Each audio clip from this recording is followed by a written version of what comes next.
simple to use. You can see here for this sample that there are minimal prerequisites. You just need Docker installed and a Zoom account with your client ID and client secret.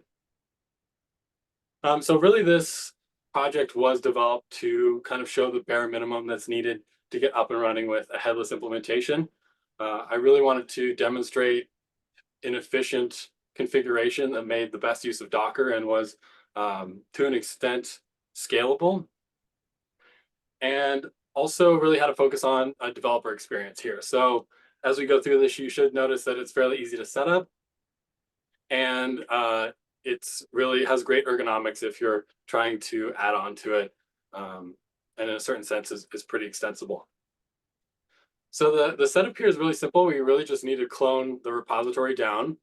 We'll place in the SDK files into the libzoom SDK folder, and we'll configure our config.ini file with our client ID, client secret, and meeting information. Then because we're using Docker, we just run Docker to create a container and run the Headless SDK. But I think what's a little bit more valuable about this talk is to kind of dive deeper into the choices that were made in developing this project. So I think one of the first things we can look at is going to be in our main file. If we go down to the bottom here, we can see that we are using an event loop to receive callbacks. I tested with a few different event loops, and I found that glib was the best. But if you don't have something like this, you're not going to receive any events. And speaking about events, let's take a quick look at this project breakdown before I jump any further. So we've got some project files here. You can see we're using VC package. You can see we're using Docker. We've got our source folder. We have the lib folder here where you would place the SDK files, and just our entry script for Docker. So looking at Docker, let's pull open this Docker file and take a look at what we have here. So the first line here is actually more important than you might think. Because I'm on Mac OS and I'm using ARM64 with Apple Silicon, I'm actually needing to cross-compile when I build this Ubuntu container. So we have the platform Linux AMD 64 flag right here.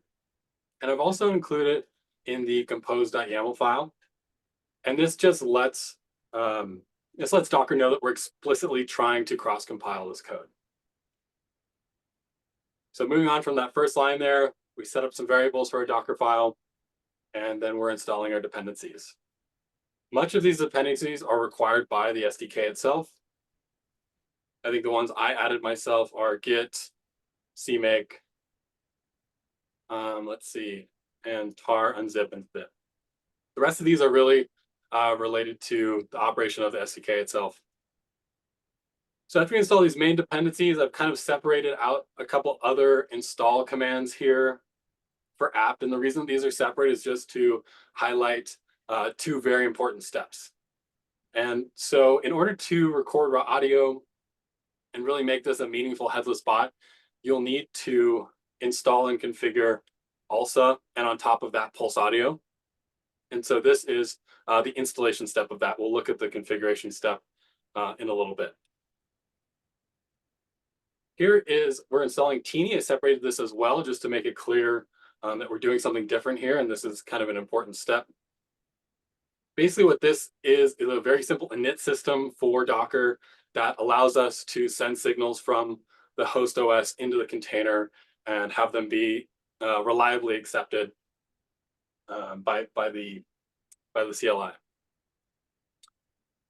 We're moving on to a new layer from there.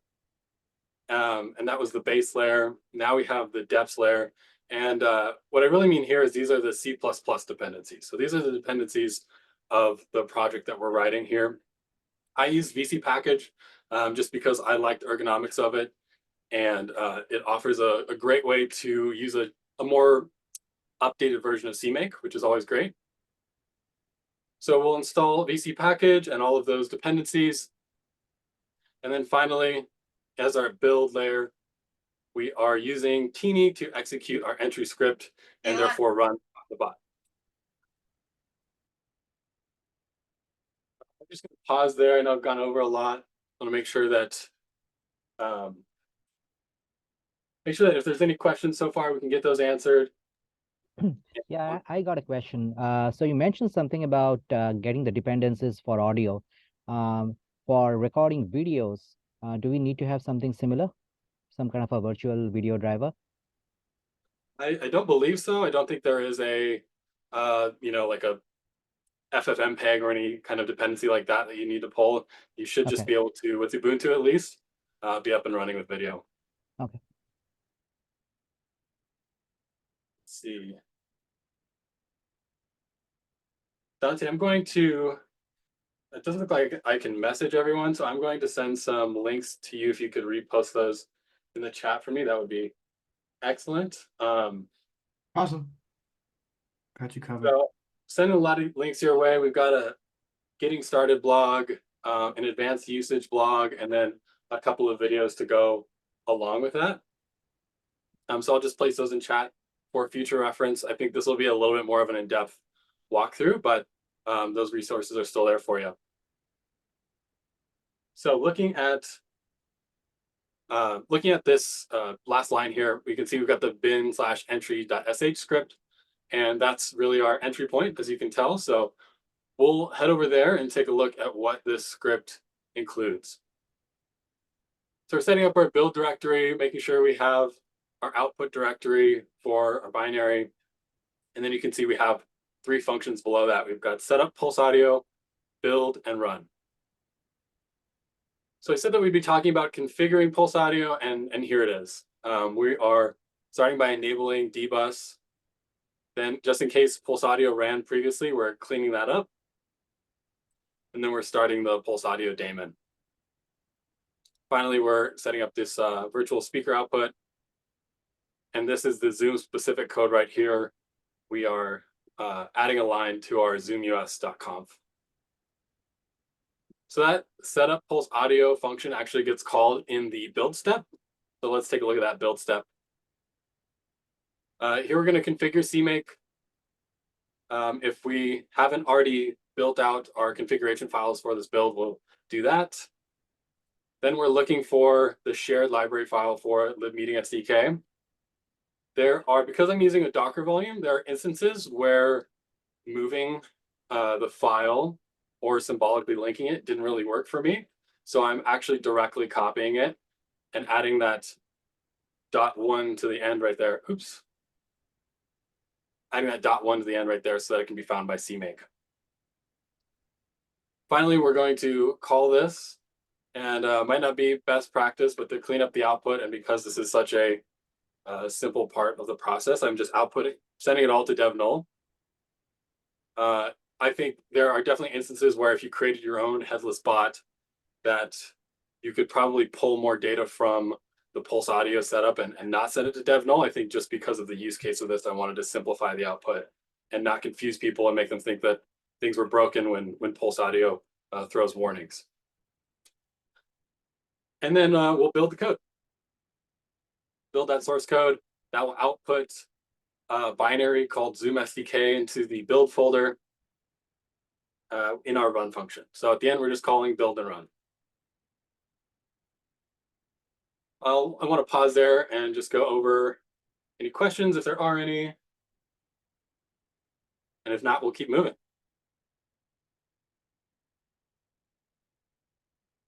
Okay, great. I'm going to jump back into the source folder. And we can look at this main.cpp file. And as you can see, like I mentioned before, we're using glib here. I think that made the most sense on a Linux environment. I also tested with a few different event loops, and I didn't think that any of them worked better than glib. And this glib method was actually developed by someone else named Chun on our team. We have another sample, and this was basically directly pulled from that sample because after testing other methods, this really just was the best way. So we have some functions to catch signals. We've got an onExit callback, onSignal callback. This onTimeout callback is actually for glib. doesn't really do anything, but I couldn't find a better way to represent this function. Basically, lambdas didn't really work. And we do make use of lambdas in other parts of this project. But running the bot is pretty simple. The Zoom object that I created, for better or worse, operates as a singleton to match the SDK that we have. So we're getting an instance for that singleton, which on first run means we're creating that Zoom object. Then we're setting up our signals for the interrupt and termination, setting up our on exit signal, and then we move into the meat and potatoes of the headless bot. So first things first, we're going to read argc and argv, our command line arguments, see if there are any, and configure based on a config.ini file. So we talked about that file in the beginning. That's one of the steps in the README from GitHub. Let's take a quick look at what that config.ini looks like. So here's a basic config.ini file. You can either add these options as command line arguments, or you can add them here in the config file. So really, we just need to we copy the sample.config.ini to config.ini, give it a client ID, client secret, and a join URL. Alternatively, you could have a meeting ID and password field here, but I think a join URL is just the most simple. And we can also set a display name for our bot. If we're recording raw audio, we have a subcommand called raw audio. We also have raw video. Soon we'll have a transcription flag as well. And we're really just setting that output file name if we want to record all meeting audio to one file. Great, so that's config.ini. Our main code is reading that. And we have some pretty good error handling in here. I think it really kind of follows Golang patterns, to be honest. And I think that's beneficial to this structure. So we've configured it, and now we want to initialize the Zoom SDK. So let's take a look at what that init function looks like. So here we've jumped into the zoom.cpp file. We have our Zoom SDK init param, and we're going to use our config to set our Zoom host. And because we're using pointers here, we want to get that C string from the C++ string. We'll be setting our web domain and support URL using that host, setting our language, and configuring logging. Finally, we're calling that SDK init SDK function with our init param and returning the result of our create services function. So this really is just the base initialization of the SDK. Once we get into create services, which is just below, this is where we're setting up the meeting service, our setting service. Some of our meeting callbacks are here as well. So we have our on-join callback as a lambda there, and we'll set up our meeting service events as well. So really, because this is showing the bare minimum, the events that you'll find here are just the events that are required to satisfy the virtual interfaces for these meeting control events. And we'll get into those events a little bit more in detail if that's not completely clear. I'll go back to the main.cpp file, and we can see that we have the auth function next. This will authenticate us with the SDK, and this is also found in the zoom.cpp file where we have our auth function. So we're making use of the client ID and client secret here, checking for validity, setting up the auth service, and we have our on auth callback right here. And so basically, all we're doing here is trying to start the meeting or join the meeting, depending on what's been configured in the settings. So we'll move on. We've got our auth service event here. We're setting it with that on auth callback. And we're generating our JWT. Finally, passing that to auth context and calling that SDK auth function to make sure that we're logged in and ready to start or join a meeting. So that's kind of the base of what we're doing here. We're starting up the program, configuring signals, configuring our options, initializing the SDK, and authorizing with the SDK. Let's take a look at another important piece of this project, which are the events. If you are really looking to implement something like this, I think the events will be a good bulk of the code that you're writing. If you have a good IDE, it should auto-populate these with the virtual functions that you need to create. So let's take a look at this. This right here is a meeting service event, and it publicly inherits from the iMeeting service event interface. And so with that, we have some functions, some virtual functions that we need to implement. And you can see those below here. While this project has implemented all of these to satisfy the interface, it doesn't necessarily do something useful or interesting with all of them. So let's see, we'll jump into the C++ file to see how these are implemented. I think on meeting status change is probably one of the more in-depth functions, but we're just looking for meeting status and reacting to that. If we just joined a meeting, we want to call the on meeting join callback. We ended a meeting, we want to call the on meeting end callback. So pretty basic stuff here, but can be modified to fit your needs. And so if we look below, we can see what I was talking about before. We have implemented these callbacks, but they don't always do something interesting. Something to look at here is how we set the on meeting join callback. We've got our set functions here, and then the callbacks above. And so we follow this pattern for meeting service, meeting reminders, meeting control, recording control event, and our auth service event.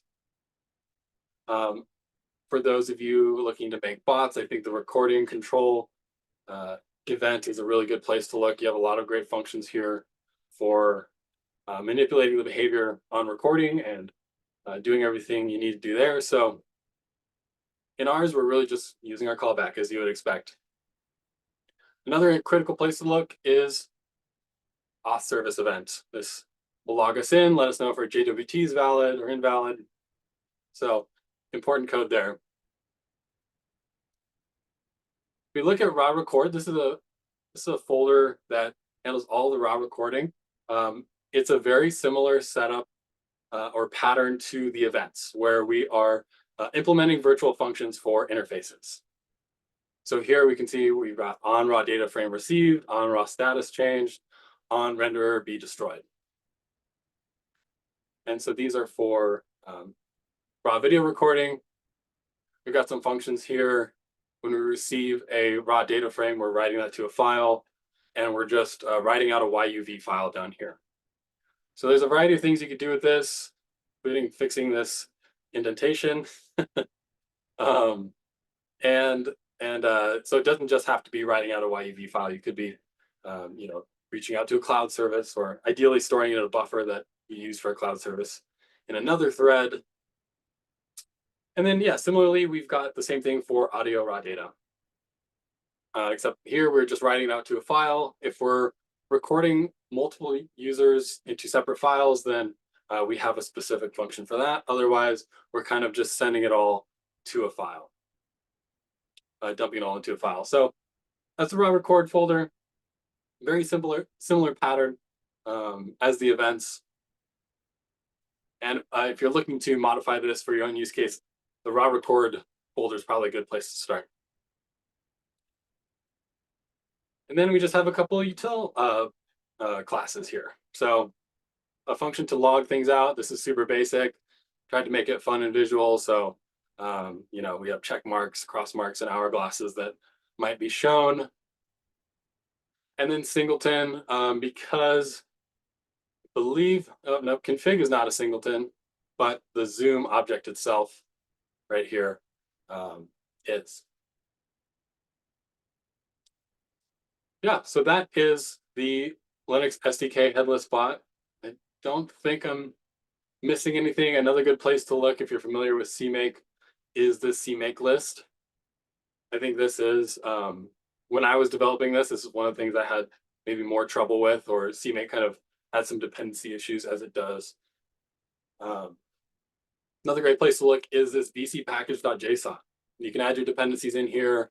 Let's say if you wanted to extend this to work with something else, maybe you wanted to use the access token to reach out to our API. You could add a JSON dependency here so that you can structure those payloads. And I'll go ahead and end it there. I think that's pretty much everything about this sample. And if anyone has any questions in regard to that sample I just went over, or using our Linux meeting SDK in general, happy to go over those. Yeah, I have a couple of questions. So you had mentioned in the config.ini while you were showing that file that you can have placeholders for transcripts as well, maybe in the future. So is it something that is going to happen in real time? So as the bot is recording, will the transcripts come in, and can we store those transcripts? Is the feature currently available? So this is something I'm still working on offering in a way that makes sense as a sample. I think, yes, the goal is to have the transcript output to the console. I hadn't really extended it past there. Wasn't thinking about adding a function to do much other than print it to the console and potentially save it to a file. But happy to take, if you're looking for examples on anything specific, I'm happy to take some info from you. Okay, yeah, so that's really going to help our workflow. The second question that I had has to do with some of the requirements which are coming for meeting SDK. So one of those requirements is that the bot, the host of that meeting needs to be asked for permission before the bot can start recording. So does the sample support that? Does the sample show APIs which do just that? Yeah, that's a really great question. It does do that. That's as part of the callbacks that we were showing. So for instance, let me take a look and see if I can find the exact code, but it should be on meeting join. You're checking if if you want to record raw audio, and if you do, then you're prompting that user with the disclaimer. You can also provide it with a join token. And so if you're giving it that join token, then it will just go ahead and start recording because it knows it has that permission.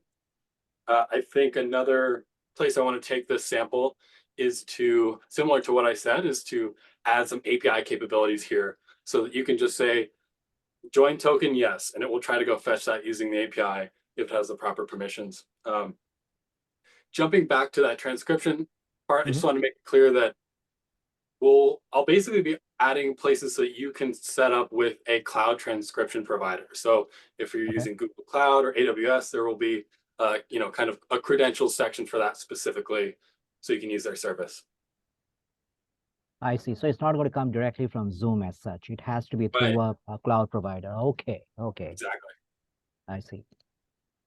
All right. And the other question that I have for you is, this is about the bot.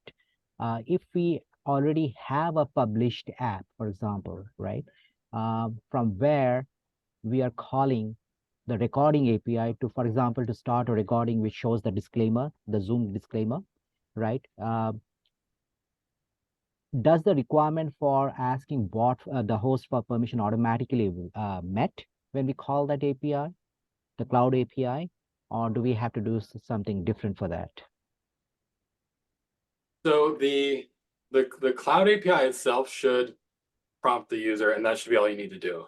If you're able to, especially when it comes to using this, the meeting SDK, if they don't provide permission, you won't be able to start. You'll get an error in the code itself that you'll have to handle. I see. So our requirement is a little bit different. So we do have a published app, which which does the recording through the cloud API. And if we have a meeting SDK, right, which does not do the recording, right, the question is, do we really need to resubmit that app for review if you're not doing the recording ourselves? For example, the APIs that you showed, right, for the raw audio and the raw video, right?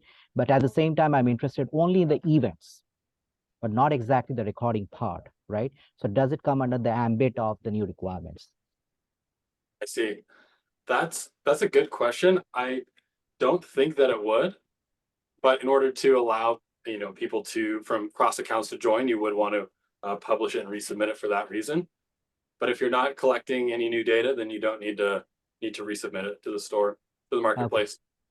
I see. So just for my clarification, if this meeting bot, without recording the files, if it tries to connect to a meeting that is hosted by an external account, right? Do we need to call any API? For example, from within your sample, right? If I run your sample code and I'm trying to connect to an externally hosted meeting, either through the URL, which you showed in the config UI, do I have to call any specific API in order to get the permission from the other host? No, there isn't a specific external account API. Just through publishing it to the marketplace, it'll allow that cross-account join. Okay. So we do have to publish it to the marketplace in order to, get the necessary credentials for the cross account join. Okay. Yep, exactly. Got it. I see. All right. Yeah, does anybody else have any questions? I don't want to take up everybody's time. In the chat, gentlemen, I'm putting this to everyone. Here's a blog post on submitting your meeting bot for submission in the marketplace. You can check that out. And I did have a question from David. David, did Max answer your question, or do you need more info on that? So he had questions around submitting his app for approval. Yeah, Jeremy, are you there? I'll let Jeremy go ahead and ask the question. Yeah, Sure I thing. am here. Yeah, so I'll try to keep this as brief as possible, but basically we have an extremely large and complicated Windows desktop application that has only a very, very tiny piece which uses the Zoom SDK. Basically, what we have is a transcription application used mostly by court reporters and other human transcriptionists. Mostly, yeah, stenographic shorthand reporters, interestingly enough. Anyway, the upshot is it's a huge, complicated program, 1,000-page manual. What I'm wondering is we hook to the Zoom SDK through the Windows SDK. And it occurred to me that we may have a problem with the app submission process because it's miserably complicated. And I'm hoping that I can get away with maybe submitting just the Zoom class or just a sort of some information about the way in which our customers typically use this application to find out what we would need to do to be in compliance. Because here's the long and short of it. Almost all court reporters do remote depositions and remote work, and a lot of the time that's through Zoom.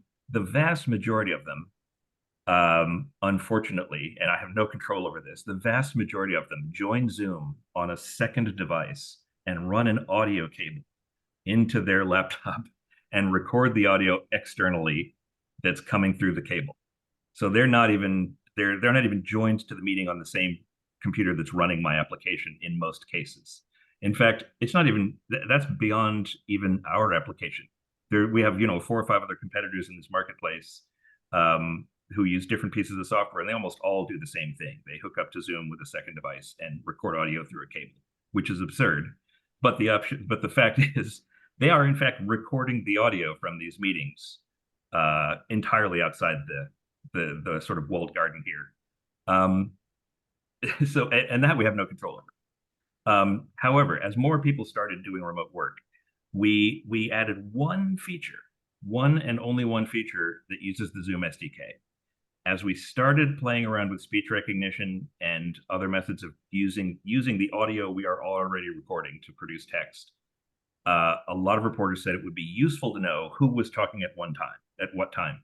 And that is something that speech engines are notoriously not great at yet. They're getting better, but mostly what I realized it would be useful to do would be to hook to the Zoom meeting and say, what's the speaker number according to Zoom? And Zoom, fortunately, the Zoom SDK shares that in a way that almost no other meeting application does. I can actually get the speaker number of the active speaker from Zoom. So that's the only reason we are even hooking to the Zoom client SDK, which is great. It does the trick. But now I'm looking at the new policies. I'm thinking, okay, as there's more that we need to do to be compliant with the new policies, And if so, how do we go about submitting an immensely huge, complicated, production suite just for that one tiny piece we use Zoom for? So does that make sense? Like, what I just need advice. How do we do this? Yeah, that absolutely makes sense. Definitely an interesting scenario, but I think that this is something our marketplace review team probably deals with on a semi-regular basis. I think as much as you can narrow down the view for them and explain the same way to them that you did to me, that, hey, we have this huge extensive application, a small part of it is Zoom. I'm sure they would be fine with just looking at that small part of the application after understanding your use case. I'll say that I'm not directly involved with the marketplace review part of this, but I'm happy to get you in contact with the people that are and see if we can figure out the quickest way to cross the finish line, basically. Now, and let me just very briefly ask a sort of follow-up question to that in terms of sort of policy and procedure here. And maybe you don't know about this, but the deadline for this is coming up ridiculously fast. Like the amount of time between announcing that there's a new policy and when it goes into effect was pretty short. And I'm a little concerned about getting things reviewed before them. And I'm concerned, like, is our SDK key going to just stop working on March 1st? Or is there some sort of grace period that we can give our customers? Or do we literally have to tell our customers this feature is going to stop working? You're not going to be able to get Zoom speakers starting on this date until we're finished going through this review process. My understanding is that it would stop working cross account on March 1st. So I think that getting in contact with the marketplace team, maybe we could extend that. On top of that, if we did set a deadline that was too close, they're probably also hearing feedback about this and working on extending out that deadline. So I think it'll be a good reason to talk with the marketplace team. Maybe we can all get in on a meeting and see what we can do.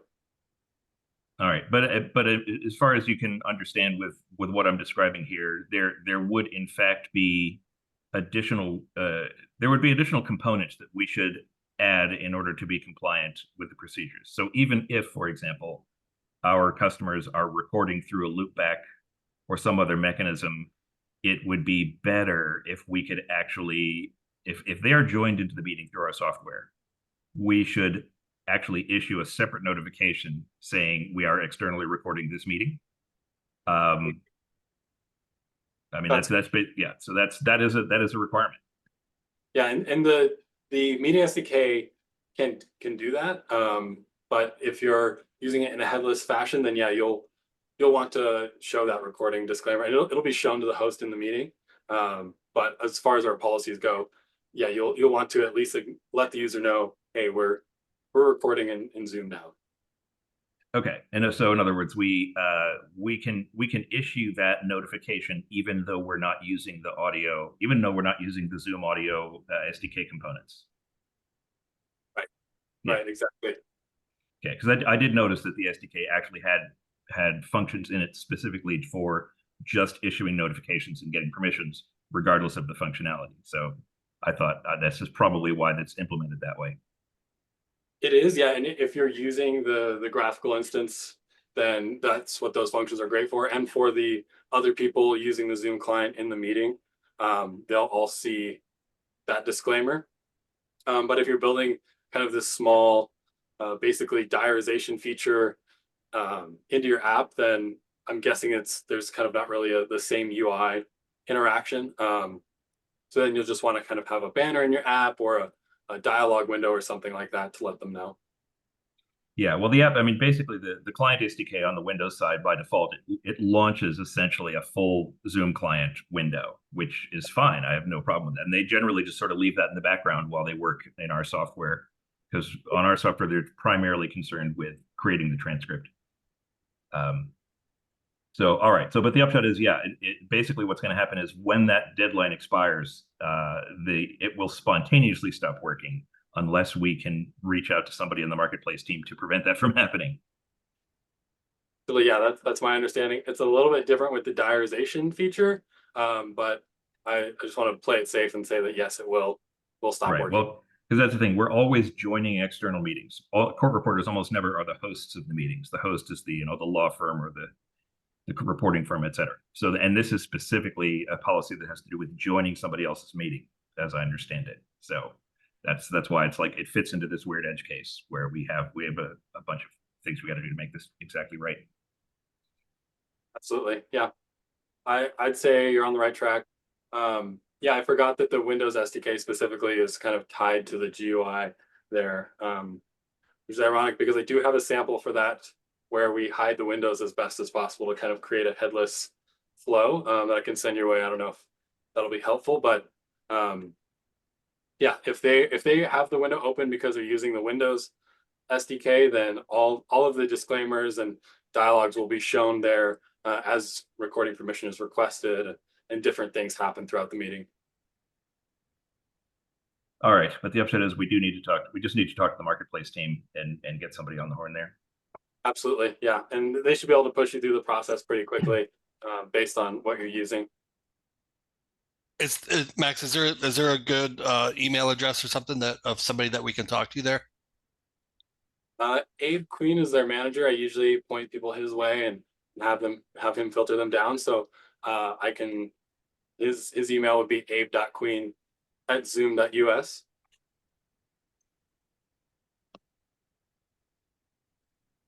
Dante, what you linked is actually the SDK legal. Oh, good catch. Sorry about that. No worries. Mine just is raw recording -Windows. Okay. Got it. See you. Sorry for interrupting you. I also want to join the question asked by David, because we're also concerned because of the new policy.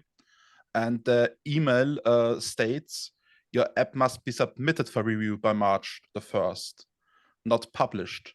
What is now correct?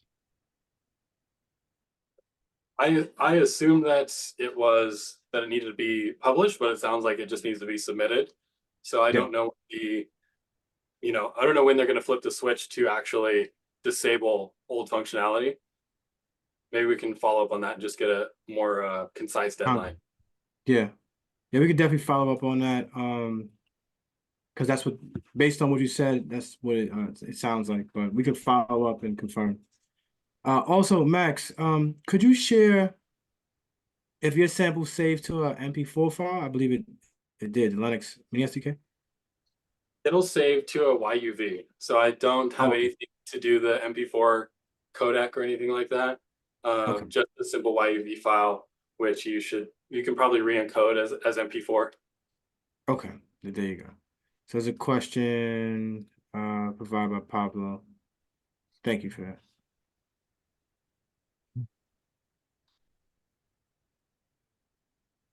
I have a question related to the legal notice. It seems that we need to show in any UI app.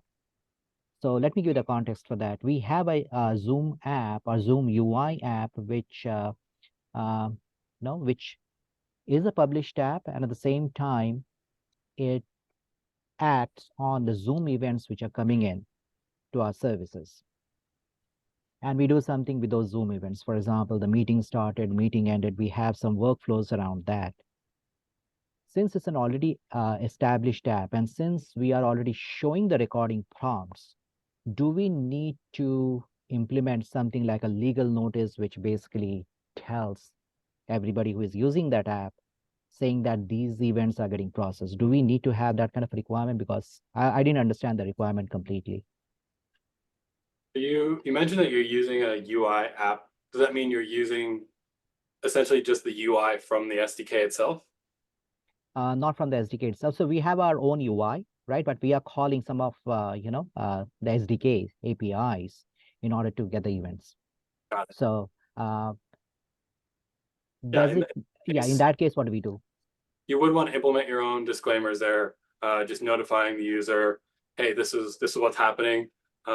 Okay to continue, cancel to leave the meeting effectively. Whatever your disclaimer system would look like. You just want to give them a choice to acknowledge that and accept it. Because we are already doing that, because when we are calling the recording API, that prompt automatically comes up, right? Since that is already happening, do we need to implement something different? No, as long as you're seeing that built-in disclaimer, that's fine. just want to make sure everyone in the meeting is seeing it. So if there's a case where someone is using a headless instance in the background or something like that, you would just want to present that user with a disclaimer to make sure they're in the loop. But if it's running truly as a bot, then yeah, everyone else in the meeting will receive that disclaimer as part of the UI. So there's nothing else you would need to do there. Okay. Thank you. Yeah, and in that case for review, they just verifying that these disclaimers are actually being shown. So how do we show those disclaimers? Do we need to send screenshots, or we need to get on a call with them explaining how So it they works? when you submit for review, they would, want to actually join a meeting using your application and just test that those activities are actually taking place. So test, like, when the bot joins, that you actually see the recording disclaimer, they would accept it. If they deny it, the bot leaves. Okay. Okay. Got it. And the details in that blog post about exactly what they'll be verifying when they go and test your app are all there for you as well. I'll Okay, redrop so that. let me catch on to something that you just said, right? So if a participant, not the host, but if the participant doesn't want to be recorded, right? And he or she clicks on the cancel button, then the participant will leave the call, right? Not necessarily the bot. Depends on the flow that you want to work with. I think there's a lot of cases where, yeah, that particular person should leave the meeting. Yeah.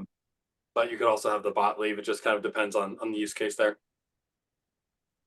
Okay, so if the bot doesn't leave the meeting because the host wants the bot to stay and the participant leaves the meeting, will it be breaking the compliance in that case?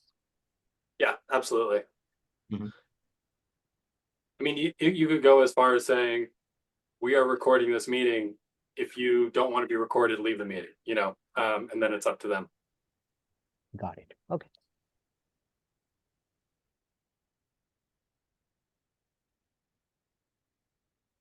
I have a few questions regarding the web SDK, if that's okay with you. Sure. Yeah, I am working on creating the meeting SDK for web for a just an online education company, and we have students, under 18 join as guests. That was how we would normally handle business. With meeting SDK, we're building it into a learning management system we're writing that will allow them to join directly without having a Zoom link, because we've had issues with them sharing links around with people who shouldn't be in the meeting, obviously. And we can't really stop that either, because I've looked at the Registrants API and it appears to require an email address in order to add a registrant. But these are kids who might not have an email address, or they might have their parents' email address, so that doesn't. So basically, they have to be on an unauthenticated guest. And so, what I've been trying to use the meeting SDK for is to try to hide the meeting number and PIN as much as possible, and I can do that fairly easily with just visual settings and so forth. However, with 3.0, I mentioned this on the form. 3.0 had a small regression where it, if the word MN is missing from meeting info, it still shows the meeting number and check mark. That was not the case with 2.0 and newer. So there's a small regression there. So I have to hide that with CSS now. But the other bit, though, is that the meeting number and PIN are in the source code of the page. That's just always has to be there. I don't believe that there is any more secure way of joining without, say, exposing the meeting number and PIN. But if there is one, I'd be delighted to know. Yeah, I'm trying to think of, Dante, chime in here if you remember anything, but I feel like we have flows for education and people under 18. I feel like this is a use case that we supported a while ago, so I'm interested to hear that the web SDK isn't working for that. you're right in that the source code will always contain that meeting ID and password. So there's not too much we can do about that. It's unfortunate to get. Go ahead. I was going to say, it just seemed to me a little odd that like I'm signing a JWT with the meeting number in it, but then I still have to put the meeting number in plain text. Like, why can't I just send the signed JWT or Right. encrypt the JWT with the pin with the Zoom key, and then send that to you? Maybe, I don't know. Yeah, absolutely. I mean, no, I've seen workflows from folks in healthcare where they've handled the join in like in the back end. So they have some identifier, you know, when it goes to the URL, and in the back end they retrieve the meeting number, passcode, and then use that join. So that, you know, that could be a possible workflow. And then also with the registration, if you're registering them via API, you can disable the meeting, well, the email that's being sent out. So if you don't want, you know, them to sign in via the email, and then you can take their unique registration join URL and then use that to have them join when that user, you know, use that to identify the user and have them join as well.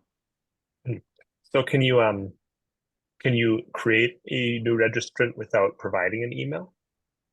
Like from the API? Like, can I just say, this is John Doe, he's registered? Yeah, without... you could create a new registrant that way and share that, you know, unique registrant. There's no, they don't have to be a real user, anything like that. You could just put any, and you could test this, you know, with Postman. Just create a user, and then you get their unique registrant join URL, and you'll see that you're able to join, and it'll identify you as that user. Okay. Does that work with, right? Does that work with the meeting SDK for web? Like, can I use that can I provide a registrant into the web meeting? Or is that only for the desktop client?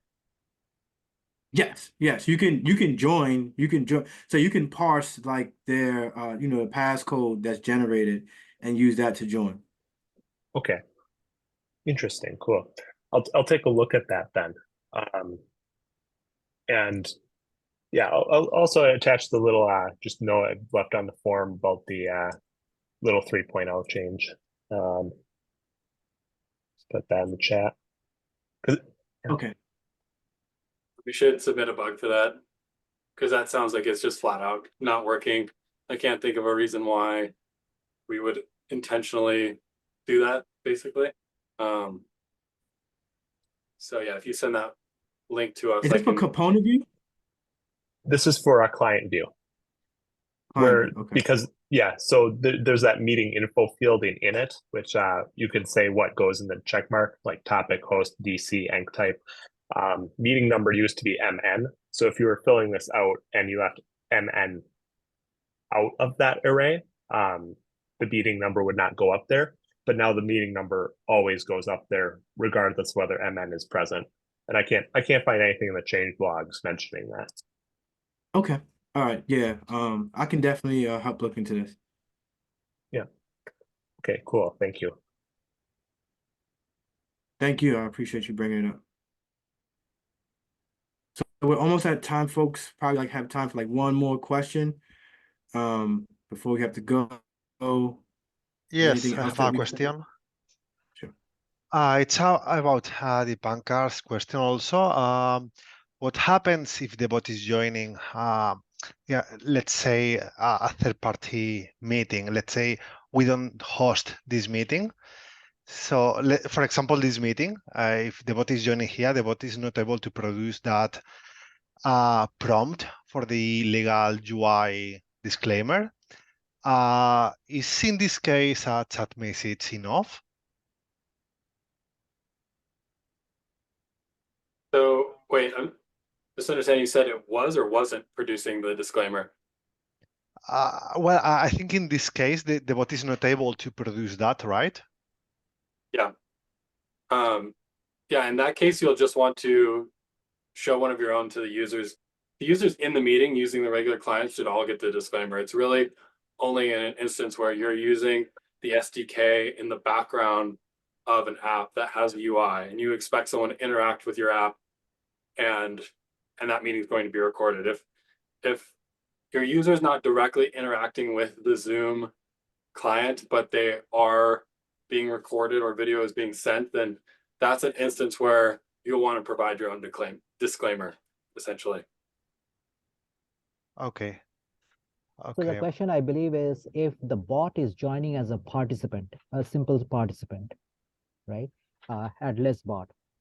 In that case, there is no UI as such. It's going to just show up as a tile in that externally hosted meeting. So in that case, what do we do? Is there a supported API or an SDK which will help us in showing the prompt, even though the meeting is cross-account? So in that case, if it's an external meeting and the bot's joining as a participant, which is a pretty common use case, that's the default for the headless bot. In the process of requesting recording permission or attempting to start the recording, so let's say you request recording permission, you're going to get a dialogue. The host will get a dialogue that says, "Hey, this bot is trying to record, approve or deny." And then once it starts recording, there'll be another, the typical recording has started flow that you see. So even with external meetings, even when joining as a participant, the Zoom client should really handle all of that. Okay. So what you're saying is that if I call that API from within the bot code, the default prompt should show up in the Zoom client, even though the meeting is hosted by an external account. Right, exactly. Yeah. Okay. And the function that you're calling would be to request recording permission and or start local or cloud recording. Okay, thank you. So show Okay. prompt. Okay. Did that answer your question, Pablo? Yeah, thanks. Awesome. I ask a quick follow-up question on that registrants one? Yeah, please do. Yeah, so I'm looking at the API and email is not a nullable field when creating a registrant. Do you have any input on that, Dante? I haven't worked with this API in a while.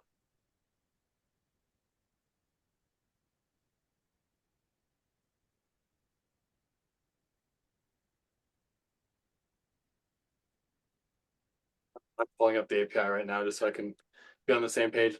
And you're basically looking at the add meeting registrant API. Yeah, I can share screen too, I fear. There we are. So it's showing as a required field. Yeah.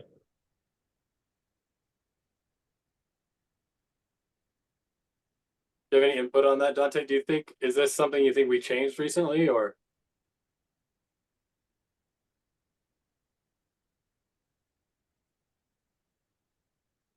Can you guys hear me?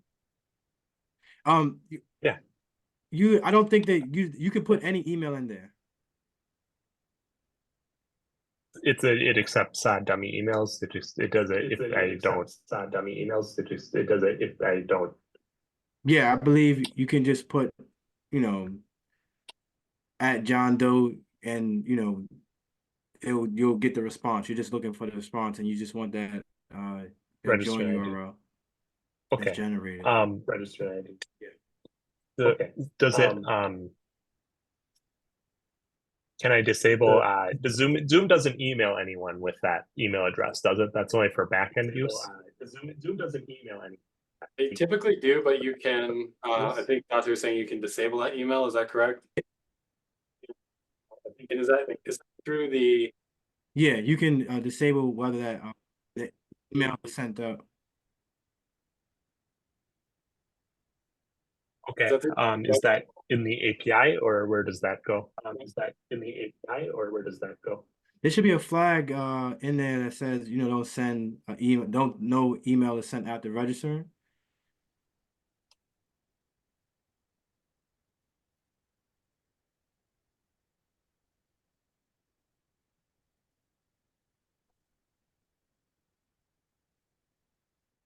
Yeah, I can't find any under the. And I can't find any. Yeah. we could take this conversation on a forum if you like create a post and tag me in it, and I'm happy to share more details. Sure. Oh, what's your handle on the forum? Dante.zoom. Okay. Thank you. Yeah, but we do have to go. Yeah, Thank you. just and I'll respond to the one you have here as well. So you'll have my hand that way as well. But thanks everybody for joining. Max, really appreciate you. Great presentation. And hope to see you guys in the next round. All right. Bye now.